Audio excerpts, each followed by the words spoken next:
Today I will briefly explain what we call linear perspective. Linear perspective is not the only kind of perspective. There are many different types of perspective. Linear perspective also is not exactly realistic. Linear perspective is a simplification of a real perspective that is observed.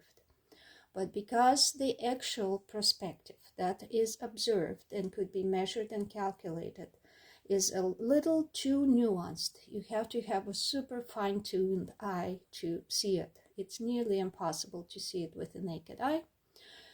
It is simplified into a linear perspective, which is what is commonly taught in art classes today. However, linear perspective, that linear perspective, is a simplification. I will explain other perspectives, other ways of approaching perspective, perhaps in other videos. By the way, if you're interested, let me know in the comments. So here I have my Russian academic drawing method book from Russia, very old one, this one. In case you're wondering what it is, it's called Drawing in the Middle School, that is an art school. The author is Barsh.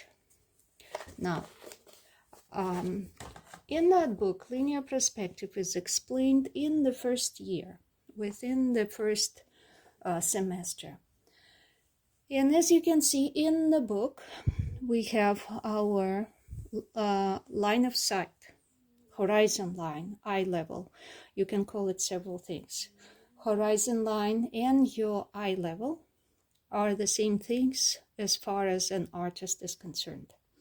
So, for example, the very first lesson on drawing a three-dimensional cube, the structure of a three-dimensional cube, explains everything about how to see a three-dimensional object before you draw it. And when you actually go on to draw it, the very first thing comes in the perspective and the eye level and the vanishing points. So this is a step-by-step on how to do a structure of the cube according to the linear perspective rules. All right, so your eye level is literally that. If you put your hand in front of your eyes and you will look at everything through that division, everything that's below and above. For example, imagine that this is your head, these are your eyes. If you put your hand right here, right over here, everything on this plane that's going and unfolding in front of you is your eye level. That means every object that has a three-dimensional top surface and the sides, the top of it will line up exactly with your eyes if it's touching on the plane of the eye level. Everything below that, you will be looking down at. Everything above this plane, you will be looking up at. And therefore, from the very beginning in the academic art lessons, you have to start training your eyes to see your eye level. Ask yourself, from now on, everything you're looking at, where's my eye level? What is below it and what is above it?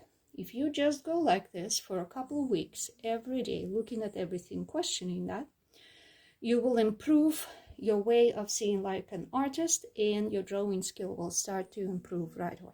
So, for the sake of this lesson, we are going to say that this will be my eye level. By the way, in your drawing lessons, you can do the same thing. You can just sketch in as many lines as you want. If your skills are not too great, it doesn't matter. Just sketch in several lines, just like this. And among them, a straight line will appear.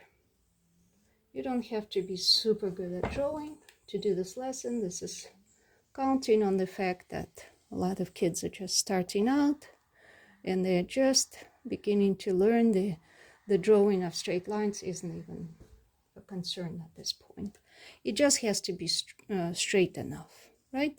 So you can see that some lines are going to be below this, some are kind of appearing to be above this, but among all of this, go ahead and distill a straight line.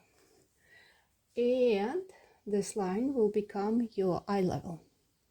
We are doing more or less a diagram. We're not doing precise realism at this point.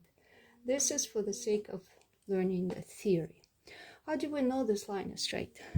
We compare this distance. Let's say this will be our edge of the paper. We'll compare the distance from the edge. I'm putting my finger on my eye level line. I'm going to bring it here. I'm going to see that my finger is still touching on right here. So that means that between here and there, I am distilling a pretty good line that is parallel to the edge of my paper. And that's the goal. Okay. So, all right, now that we distilled a pretty fair looking line, we're going to choose an object below this line, the position of the object. So I'm going to drop a straight line, just like this. I'm dropping a straight line, just like a plumb line. Again, doesn't have to be super perfect at this point. We are learning how to do the diagram of a linear perspective. This straight line, as you can see, I'm pushing it slightly more to the left of center, so I have more room to work to the right of this line with the vanishing point. Again, we're just learning this. I am going to choose where my object will stop on the bottom. My object will stop right here. So this is my intersection. If you draw a little bit through, it's not a big deal. It's actually a good idea. So now what I'm going to do is my imaginary construction of a cube is going to be lining up with this edge. This will be my edge of the cube. And therefore I'm going to choose a height. But I need to choose a height strategically, right? Because if I choose the height too low and I start drawing this, my angle will be so extreme that it's going to be like too far from the horizon line. I'm going to get a little closer to the realism, which is how they're suggesting to do it here. And I'm going to make sure that the height of my cube is somewhere in here, which means this is larger and this is smaller. So top of my imaginary cube is going to be slightly closer to the eye level than the bottom. The bottom is considerably lower than the eye level.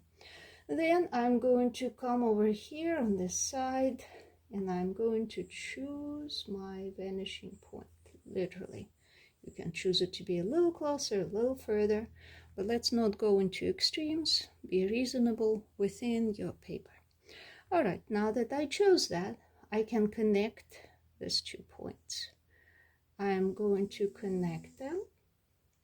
Again, you can go over several times. Distill your straight line.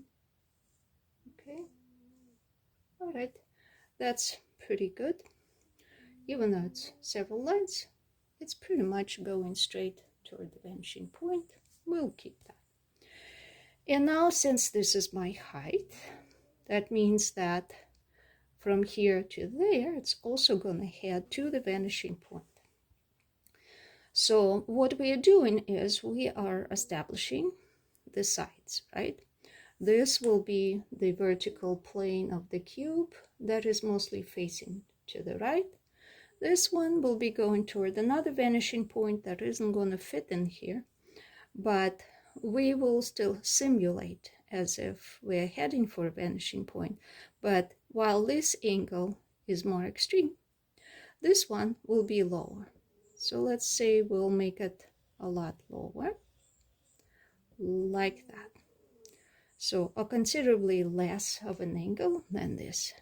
And we'll just draw a straight line, just as straight as you can. Draw it in that direction as if it's going away toward another vanishing point that simply just doesn't fit on our paper. All right, so we got that. So now we have this plane going toward this vanishing point on the right. We have this plane forming, going toward the vanishing point on the left. Technically, you can do the same drawing on a much smaller scale in a very big piece of paper, and you can continue those lines toward the other vanishing point. This lesson is sufficient, however. You can play with it on your own and really discover all the ins and outs of how it all works. But this is a first introduction. Now, so what is going to happen is now we're going to choose the length of this side. Obviously, we want to do a more or less realistic cube, so you can see that this is slightly shorter and this is slightly longer. This is also higher off of this flat line, and this is lower. So let's make sure we duplicate that. We will choose something that is along here. Let's say right here. That will be one point where our cube is going to end. We're going to drop another plumb line, making sure that this distance is consistently the same. That means the two lines are parallel. So now that we have this distance here, we definitely want to make sure that on the other side, it's further away from this flat guiding line. This flat guiding line is merely helping us to see how open or how close these angles are. So let's go ahead and step back, making this side longer, and this one is shorter. But they are actually represented for shortening. So in reality, those sides are the same in the actual cube. But because they are now turning and going away into the three-dimensional space, they are foreshortened. We're going to drop another plumb line. And we can compare the space here. If it's all the same, then they are parallel. All right. So as you can see, we are starting to get closer to the completion of this step one. So we have this intersection and we have this intersection. The easiest thing to do right now is to take this and connect it to our vanishing point. So let's do that. A bit wobbly. Here we go. This is second try is better. So now that we've connected it to the vanishing point, we're actually very much concerned with this line here. But as it goes away, as long as it's eventually making it to the vanishing point, it doesn't have to be precisely perfect. It needs to be straight, yes, but if you can see that the direction is still going to the vanishing point, even if it wobbles in here, but on average, if you calculate the mathematical average, it still goes in the right direction, it's fine. All right. So now we have almost full bottom of this cube. So let's take this vanishing point and we're going to bring it in this direction. The only thing we have here is, you see these lines are getting closer together pretty rapidly. These two have to be getting closer together. But how fast, right? What is the rate of them getting closer and closer and closer? It's definitely not as fast of a rate as here, not as strong of a rate. So the easiest thing first is then to say, how about we guess? And even if we make them parallel, we can at least start comparing, right? So right here, this distance compared to this distance. See, it's already starting to get closer by a bit. And over here, it's getting a bit closer. So how about we continue with that? Instead of exactly parallel, we will keep getting it a bit lower and a bit lower and a bit lower. All right, so not super straight, but perhaps for the sake of our study, it will work. So let's just double check. So it will all come together at the end. If you didn't get this incline exactly right, don't worry, because if you don't get everything right, the things will just not add up.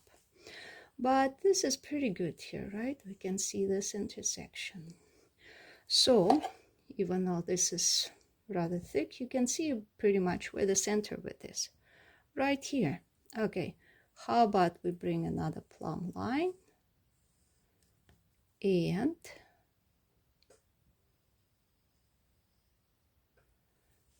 now we can check things. So here's how we check things. First, we can see how this is definitely getting closer together, right? So this finger goes with this line, the tip goes to this line.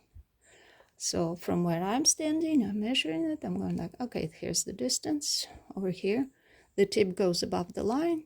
Over here, the tip goes a lot above the line. So, all right, they're getting closer together. Maybe it's a good rate. Maybe it needs to be adjusted. But how will we know? We will know by constructing the very top.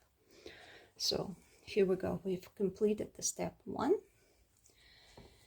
And we are now going to take this measurement here. This was our original height of the imaginary cube. And we are going to connect it to our vanishing point. Back here. Here we go. All right. So what does it give us? It gives us this intersection. And that means that we can start going in this direction, making sure that this line is getting closer and closer to here. Why are they getting closer this way? Because they're all getting closer to meet that vanishing point. They all meet in that vanishing point.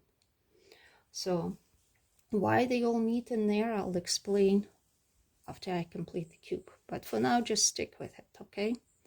So here's our distance, for example, right? And how can we figure out what distance that would be? Again, since it's getting closer together, means this side has to be a little bit shorter than this side. For example, this side was just given to us, so I'm going to just take something longer to measure. Here's the distance. And now I'm measuring, look, see by how much it is shorter? Well, the same thing is going to happen here, except it's not going to be shorter by the same amount as here. It's going to be shorter by a less. Maybe something like this. See, here it's by this much, and here it's by less. Is this the good? It's just my first guess. Not as much shorter as this side, something in between. Let's connect, and now we can see, all right, so this is getting shorter. Now let's measure this one, the shorter one, and compare it to this one, and the other one is even shorter. Why is this one shorter? Because it's a little bit further away. Remember this distance here, this angle being more open? That means that this point is a little bit further back from us than this point. This point, even though this line is longer, even though we see it and draw it as a longer line, it is simply a lower angle, and we see more of this side and we see less of this side because this angle is more steep. It's sharper angle. And so we only see more of this side. It doesn't mean that this spot, this point is further away. And therefore, what's not as further away is slightly larger than the one that is further away. Because in the reality, if we actually measure the cube, all of these sides, and even in the back, and even this one's going to be all exactly the same measurement. So if this is 1 foot, this is 1 foot, this is 1 foot, this is 1 foot. But when we're drawing it three-dimensionally, the sizes start to change. So for example, if we take this size here and compare it to this size here, you see it's a lot shorter. It's a lot shorter because of that foreshortening. Foreshortening means the two-dimensional size of it changes because it represents depth in the three-dimensional space. All right, so you see it gave us this intersection. We guessed it more or less in between these two sizes. Now let's connect this to the vanishing point over here. A bit lower. Okay, oh, that's a good one. That's a good one. So now we connected it, and now we have something to work with for the back side.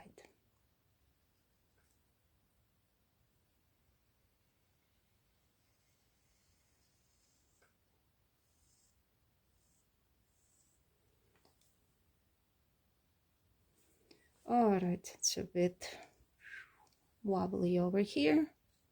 Make sure it's less wobbly. Okay, there we go. On average, we got what we needed. So what does it give us? It gives us this intersection now. That's the back end of the furthest away from us corner of the cube. All right, so since this intersected, if we now connect this point to this point and push it further toward that imaginary vanishing point, let's see what we have here. So what do we have? We have yet another side over here to compare. This one is supposed to be furthest away, right? That means it's the shortest one of all. Which one is the next shortest? This one. And indeed it is. Which one is the next shorter one? This one. Which one is the largest? This one. See how much of a difference this is. So far, so good. The rules are good. The rules are being obeyed. Now, let's see what is happening on this side here, right? So let me go ahead and perfect this just a bit. Why is it not drawing? So here we go, a little bit more precise. And this one, no jumping up. Let's go a little straighter. Okay. All right. So here we go. That's good, more or less. So what is happening?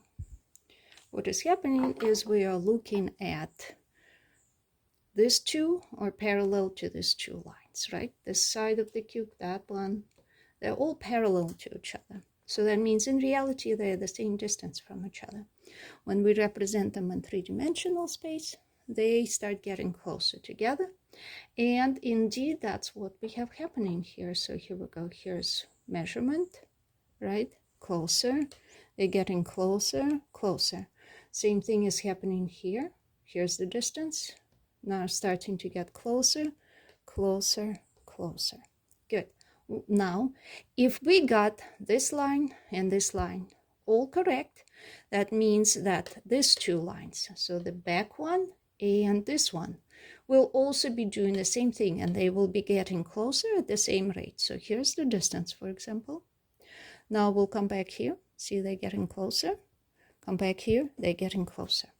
If we had the time to calculate it mathematically, we would see that the distance between these two lines, if we drew a, for example, 90-degree angle in here, if we came in and drew 90-degree angle and calculated this just based on straight parallel lines, how far they are from each other, we would see that the size of this, let's say it's 3 inches. And then when we came with the same 90-degree angle here and calculated this distance, and then we came with a 90-degree angle here, calculated that distance, we would see that mathematically the rate at which this number gets smaller will be the same rate, the same proportional rate as this distance and this distance. Sorry, it wasn't 90. And this distance. Okay, so if we calculated this as 3 inches, we calculated this as 2 inches, and this as 1 inch, well, it would be also good to see the same measurement, same distance between them, but even just from this one to here is enough to say if this is 3 and this is 2, then the rate is 3 to 2 or 2 to 3, right? So that means is no matter what this distance is, if we calculate them in exactly the same place from here, for example, and over here, this size to this size will be the same rate as 2 to 3. Meaning whatever this new number is to this number will be the same proportion as 2 to 3, and the same thing here. If we go in exactly above each other, and this one, it will also be 2 to 3.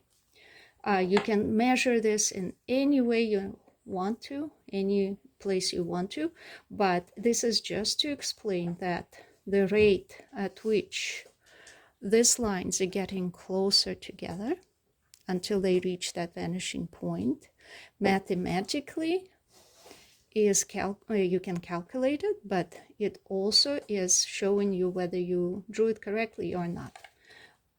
In academic art classes, we're not going to do math. This is just to explain to you that there is science behind it, which is why linear perspective is such a cool thing, and it's totally observable. It is not just pulled out of the head. You can observe it, you can measure it, and you can recreate it. Basically, it is telling you the proportions, which means if you know the proportions, you can recreate this cube anywhere with your eyes closed in any size, big and small. It could be the size of a skyscraper. It could be the size of a little tiny thing in front of you, like dice that you throw. All right, so now we've created this cube. We can, if you're drawing it with your pencils, you make this line slightly darker and thicker so that everything that we see closer to us is punched up. It helps us see the fact that this is a three-dimensional shape, right? So just like over here, here are all the steps. We have gone through this step and we've arrived right here where we are now perfecting the lines in solidifying our cube. So as you can see here, these lines are the strongest, darkest, thickest. This starts to get a little thinner toward this corner. This one is thicker here, thinner toward the other corner. This is even more vague. This is lighter, not as thick. And these ones in the back are the lightest. All right. So now you have constructed the cube, right? To double check, what you can do additionally is, remember how I was saying, what if we didn't get this quite right, right? Well, we can double check and see if everything adds up. If you are not sure whether you constructed your cube correctly or not, all you have to do is connect these points. Connect them diagonally. So as long as these lines are straight, you have the center, right? And now you connect the corresponding ones on top and this ones. All right, so now you have this and you have this. If you did not construct the other side and all these lines correctly, if you were off, these two corners will be the first one to show that they are not straight up and down. They will start to go wobbly, all right, to connect those corners. But if those are connecting, the next thing to check is if you were to drop a plumb line from that point down, will it intersect with this? Will it go right through the center? And if it does, then you've constructed everything correctly. Then you can double check this distance. Again, see, are these lines parallel? Are they really straight up and down? Looks like it.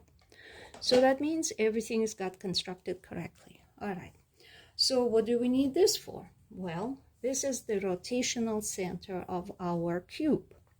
Rotational center means if you put a stake through this center and spin it, it will spin it exactly evenly, right? That also means that someday in the future, in your art lessons, you will be constructing your cylinder within here. And that's why it's always good to keep the eye on your center.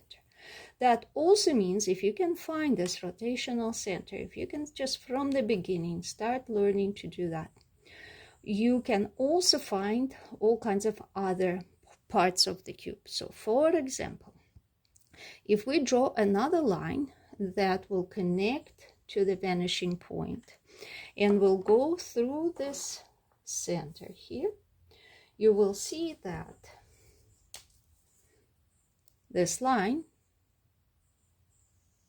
is going to tell you exact center of the cube on the front side here and on the back.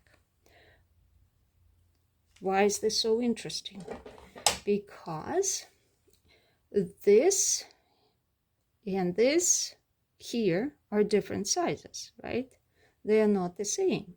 This one is slightly larger, longer, and this one is shorter. Well, why is that? It is the foreshortening. So in the actual cube, if you were to measure it, they will be exactly 2 halves. But when the cube starts turning and this side is traveling with the plane that's going away from us toward that vanishing point, this side becomes longer and this becomes shorter. And the only sure way to find the center of this side, the vertical center, is to do that. And so we drew a line, we connected it to the vanishing point, and it showed us exactly where the center of the side is. So that means if we project it up and if we drop this plumb line again, it's exactly straight, then we will see that it will also lead us to the exact center over here. So let's do the fun thing and connect the center to the vanishing point again and bring it here. See how everything adds up? Unfortunately, this ended up being connected right on this edge here, but it's still fine. So what does that mean? So it also shows us where the center of the back side of the cube is. And you see how this becomes like a slice. If we took and sliced this cube in exactly 2 halves, this would be the slice. Why do we need to know that? Because we might be drawing a cube-like object in the future, even if it's, let's say, a tissue box. There are cube tissue boxes, right? To add all the elements to a tissue box, you will need to find all those centers. And here I have your example. Here's a cube tissue box.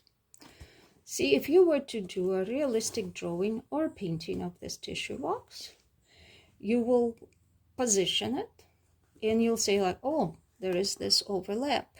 How do I do this overlap? Well, you can see that this distance is slightly less and this distance is slightly more.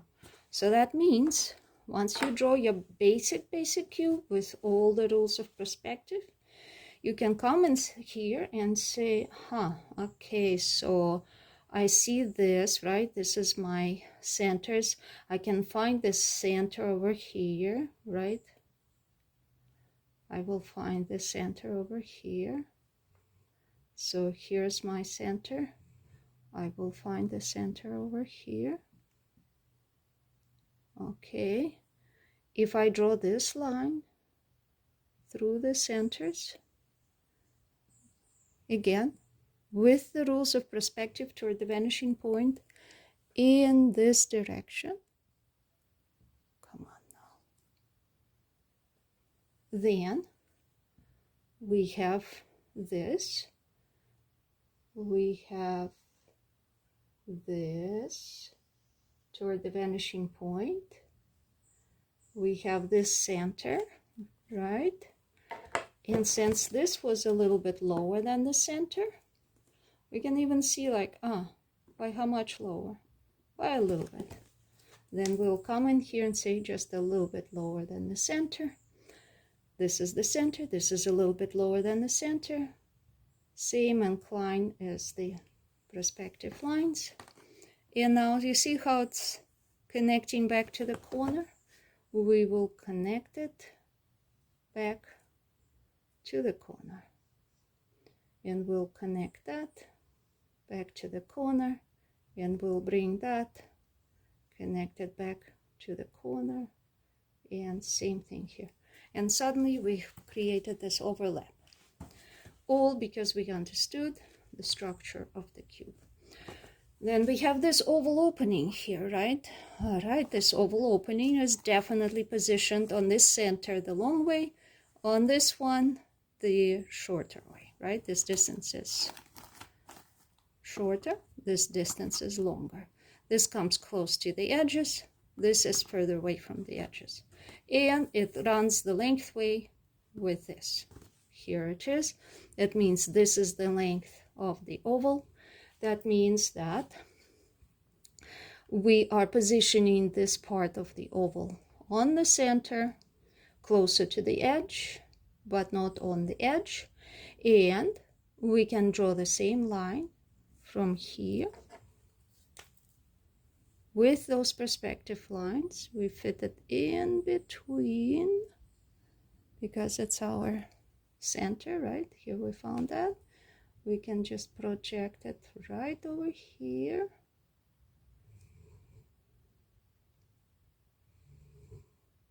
And what happens is that we got ourselves this center.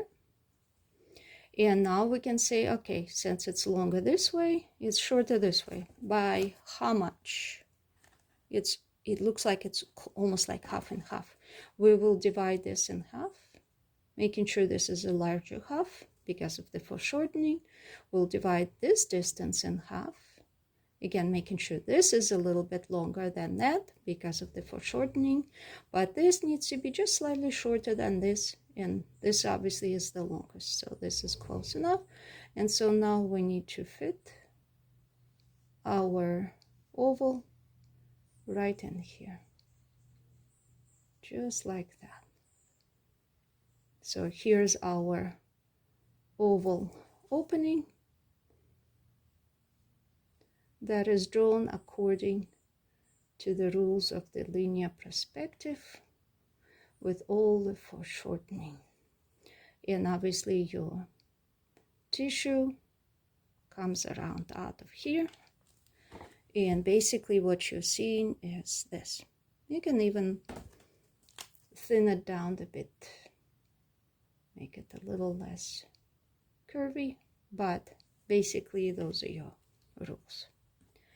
And that's why we need to know how to find all the centers. And if you got started with connecting everything to your vanishing points properly, you will always have all those centers add up and everything will be straight. All the centers will always line up as long as you are definitely having your lines going closer together at the same rate. When you have the vanishing point, it is easy to make them come closer together at the same rate because you can see where the vanishing point is and you can see if your lines are straight. When you go in the opposite direction where it doesn't fit, you don't see the vanishing point. It's a little trickier, but you can still size it up, fit it together.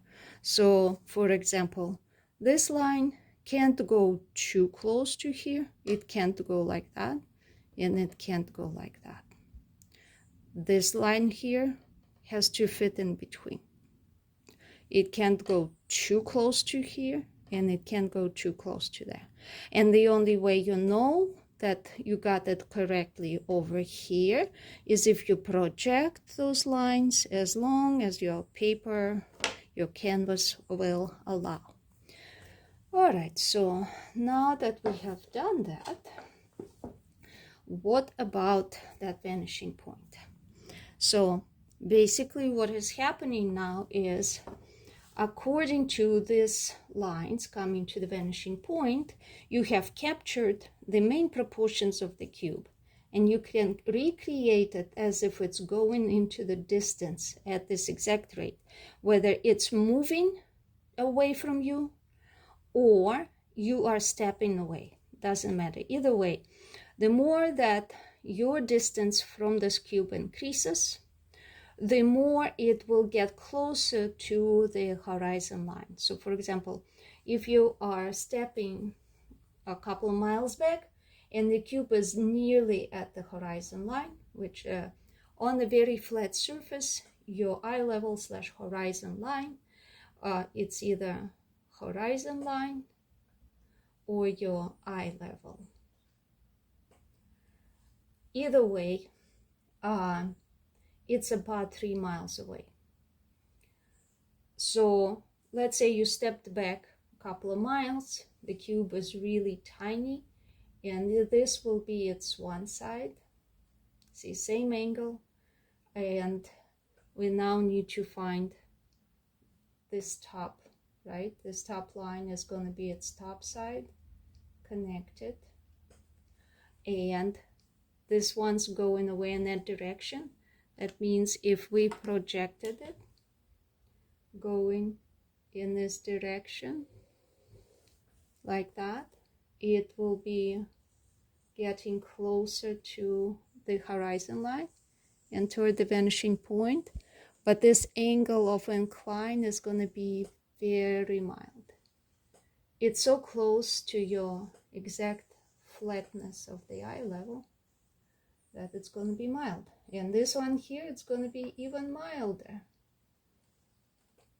But nonetheless, it is getting closer to the eye level. And so now we can go ahead and project this one back here. And we can find this one right here, so we can connect them. And we can connect that. And look what is happening to the back side. It's starting to be barely visible. It's becoming closer and closer to being a complete flat. You see my cube is a little bit shorter here. That's because these lines were not very precise. This should probably be slightly lower. And this is being lower, so it should be more like this. But nonetheless, this is what happens when you step miles away from your object, and the same one will look like this from the distance, exactly the same cube.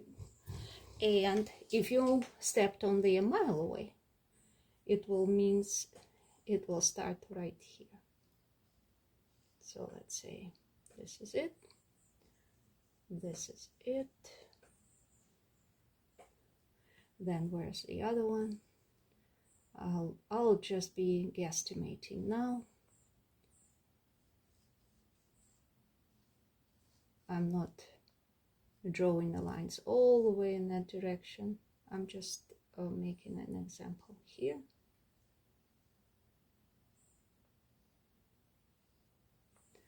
Kind of like this. So here we go. What you're seeing is that the closer you are, the more down you're looking at the object. The further away you are, the less down you're looking at it. The angle changes. And that angle is represented like this. So let's say you're standing right here. This is you. This is your height. Okay? You are looking at something, let's say it's sitting on this plane. You're looking at something sitting over here as opposed to something further away.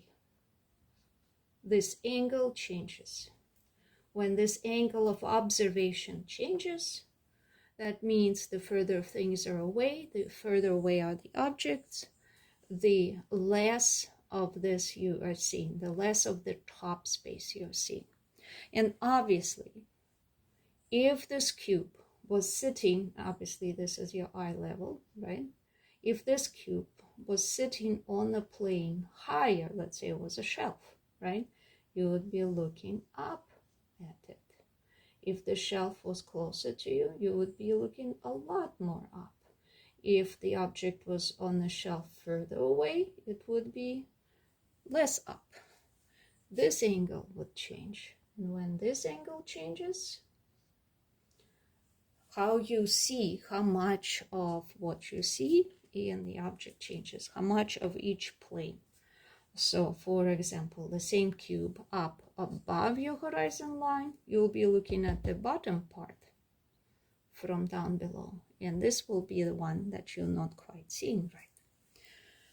So the distance away from the object is absolutely making a difference in how you see things and how you draw them.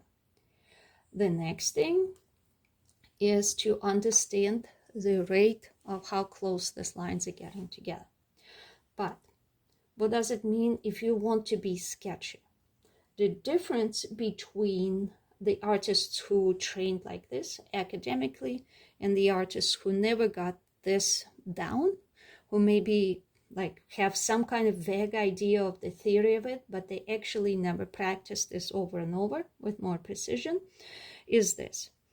The artists who don't have this totally solidly downloaded in their mind will be sketching, and the lines will be kind of going toward the vanishing point. But if you really project them by looking at the sides, if you like really look very closely, and in your mind you project this. So you're looking at this line here, you're looking at this line, and if you project them in your mind and they don't seem to add up to all the other lines coming together, this sketch is not going to look good. It's going to be sketchy and not correct. The artists who did train this system, who do see all of this in their mind, and they can project easily and capture these angles very well, and they all do head for that vanishing point. When they sketch, even if these lines are wobbly, even if this line is, let's say, impressionistic and imprecise, but the average rate of it is still such that it still shows us that overall it's going toward that vanishing point, it will still look like a professional artwork. It's a difference between people who don't understand the structure, and let's say one really good example is Picasso.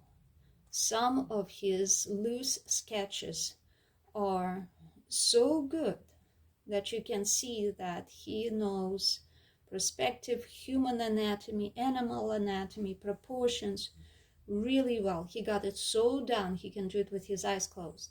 And therefore, where he does very loose, even caricature-like sketches, you see that he amplifies and de-amplifies just the right features to tell the story, to make it like more comical or what have you, instead of being this all over the place. So artists who would be doing this without this internal structure could have this line going slightly more this way, that one too much this way, this one a little too much this way, or whatever, all over the place.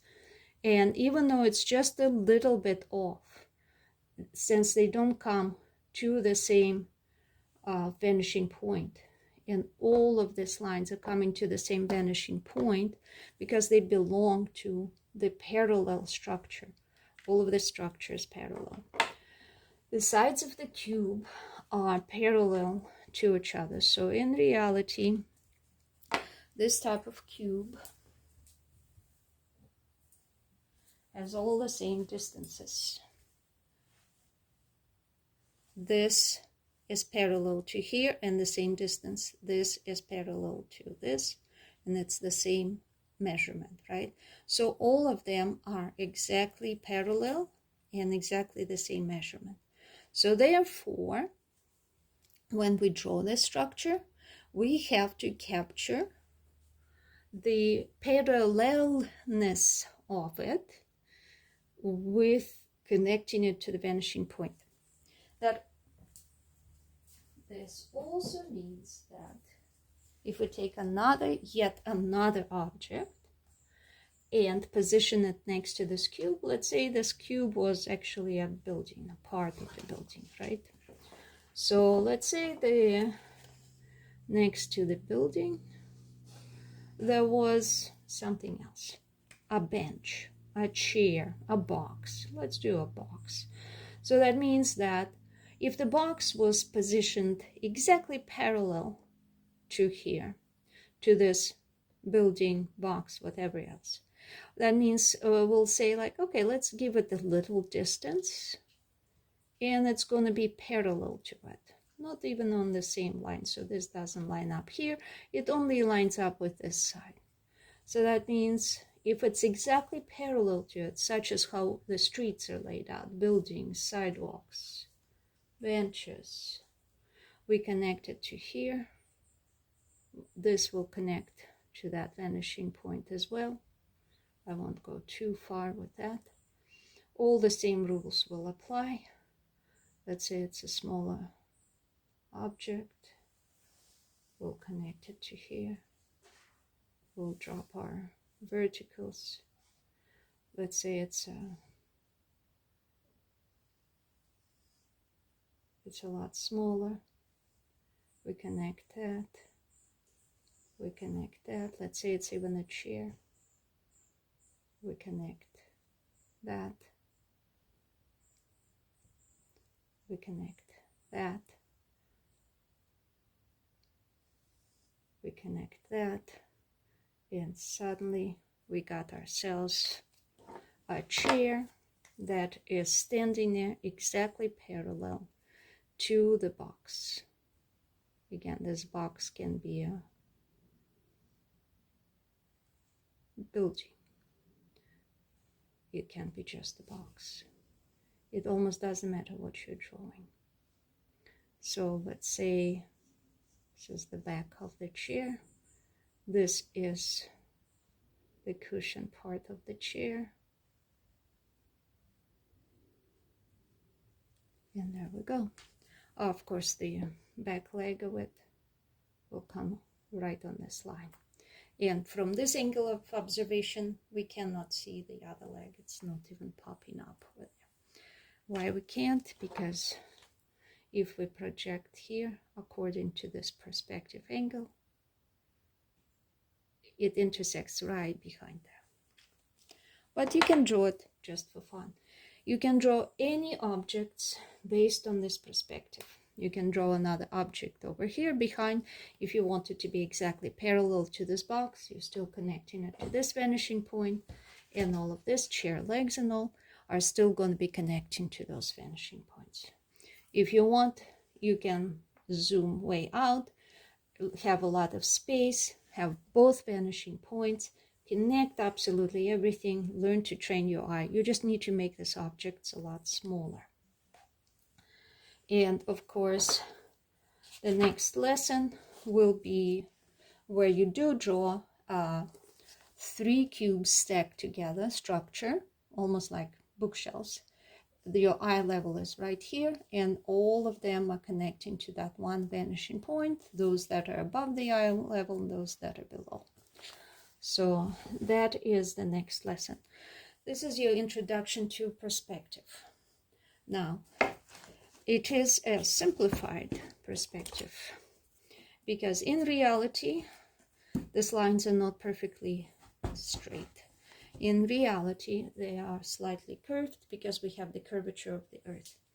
It is very hard for an average person standing on an average flat plane on earth to observe that curvature because the planet is just so huge and we're just so small. But if you go, let's say, to the top of a very, very tall mountain and you look down at the flatter lower earth, or if you're flying at the airplane, you can see that you can actually, at very high airplanes, you can observe a very mild curvature to the horizon line, extremely mild, milder than what I drew. But that also means that all of these lines then are following the curvature, and therefore they are not exactly straight.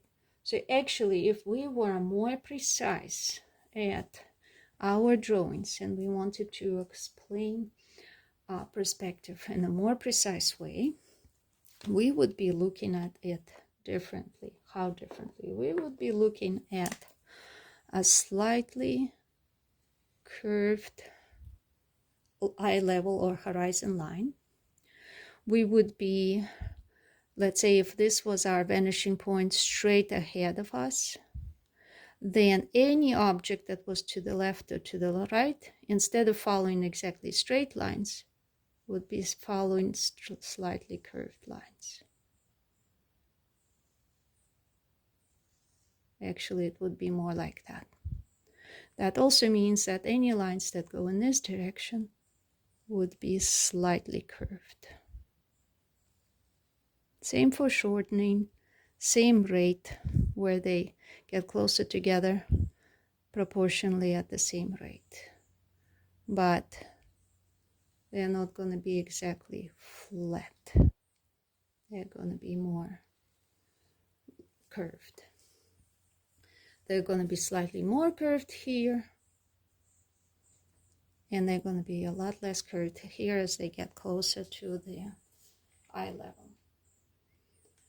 This is also a correct way of drawing, especially if you're doing a larger scale scenes. Let's say you're doing a huge section of the city with streets, buildings, or a big area way outside of the city, but there are, let's say, fields, other structures, and everything's, all the objects are small, and the area you're portraying is several miles across, and you may be even looking down, like as from the airplane, down at it. This might be a good way to go about your perspective. And that is not the only perspective, but I won't dive any deeper into it yet. So this is the basic structure. I cannot tell you how many simple drawings and paintings I see in today's traditional art world that completely miss on perspective. And that is because I got so used to projecting all these lines in every drawing, even the human face, figure, everything. by studying and training in the Russian academic art method. You always, all our school years, we always drew all of these perspective lines. We didn't always connect them to the eye level. This is just the first year, second year a little bit too. But you just so get used to this, seeing this perspective everywhere in all the objects, from simple geometric shapes to more complicated ones, that when you look at an artwork that doesn't have that underlying structure, you see that it's jumping all over the place.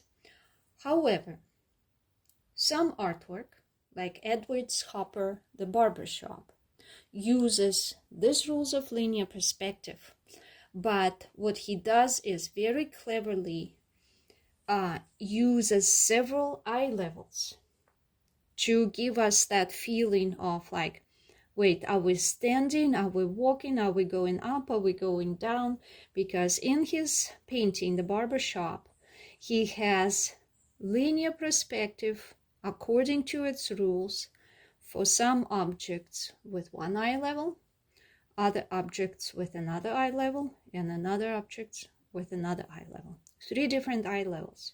And what happens is that he's using these rules for the purpose of giving us the sort of semi-disoriented, semi-unstable, semi-movement feeling. You look at that work, and if your eye is trained to see the linear perspective, you look at that work and you immediately feel like maybe I should hold on to something because I kind of feel a little motion sickness. And then you start discovering those eye levels. And then you start feeling like, okay, so he is making me feel like I am moving, perhaps coming down the stairs, descending down on purpose. It's part of the story. It's part of the feeling. Even though it's a still image, it can still give you this sense of moving. Either the ground under your feet is shifting or you are moving. Either way, it's movement. And that can be done completely observing the rules of linear perspective explained here, but use those rules in a very clever way.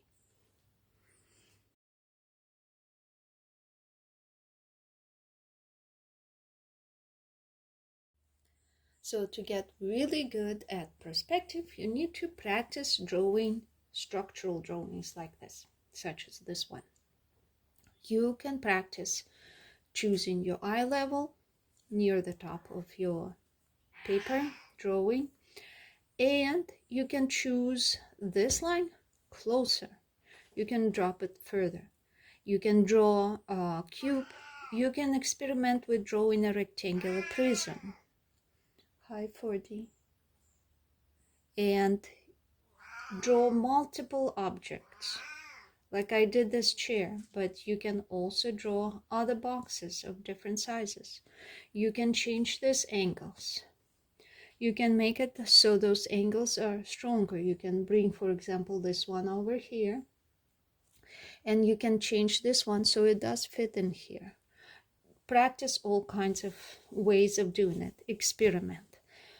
Do other fun experiments, such as bring this rotational center up.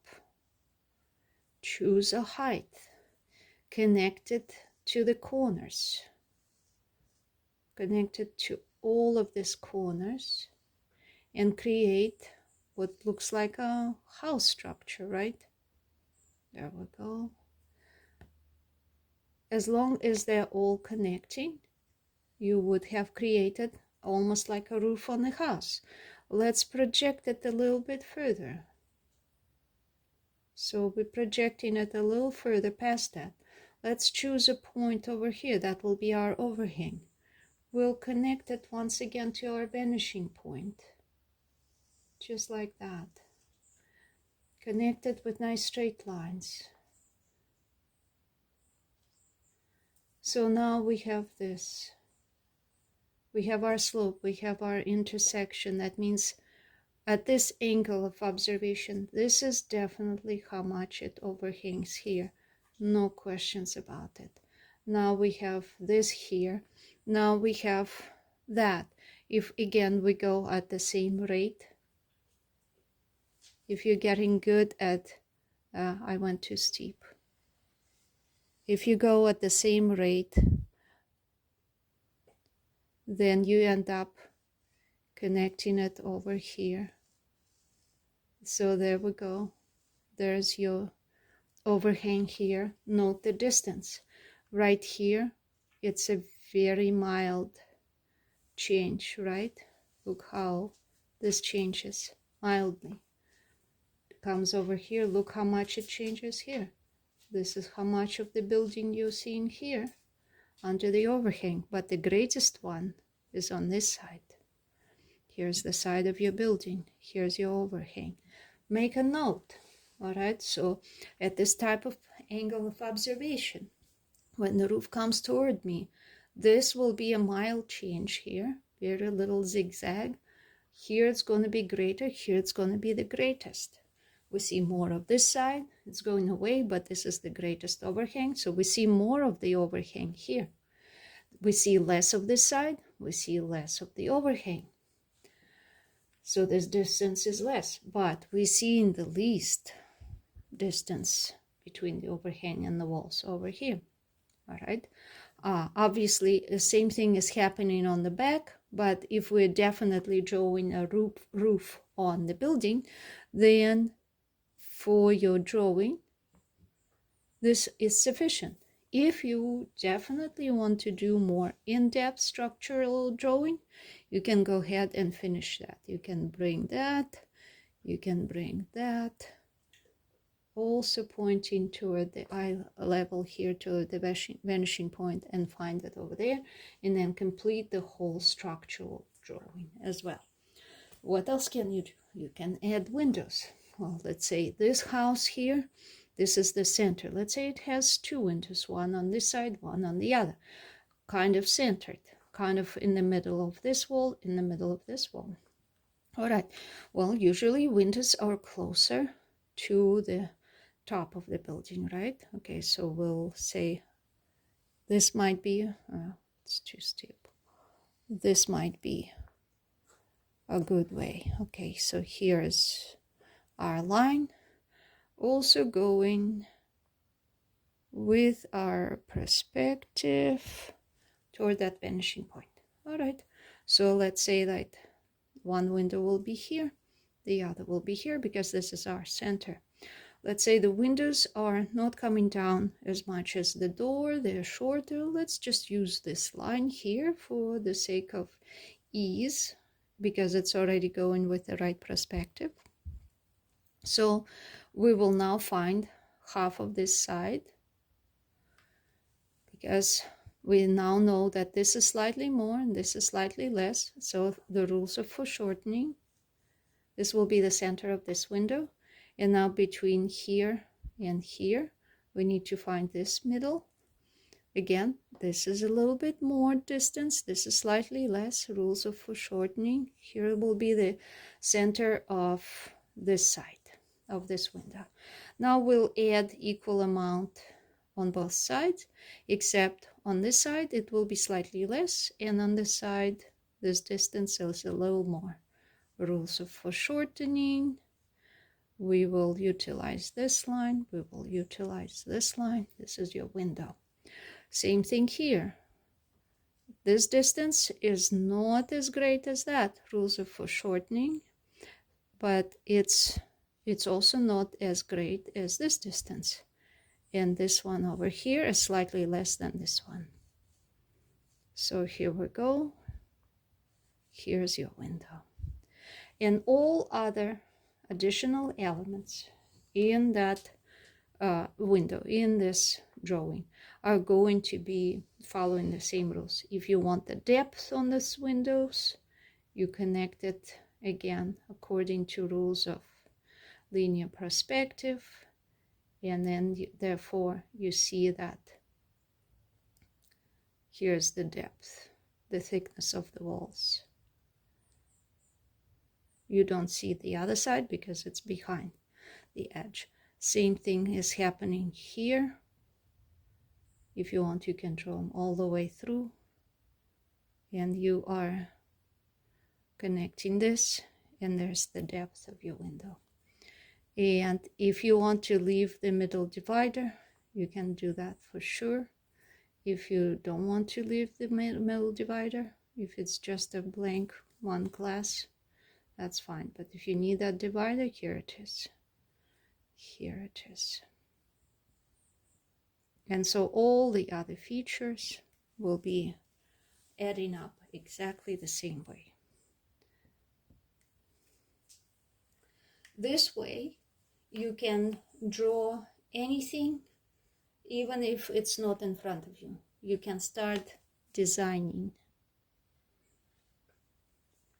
But when you are drawing buildings, city streets, houses, machinery, anything that's close to geometric shapes, even the human face can be close to a geometric shape of a cube.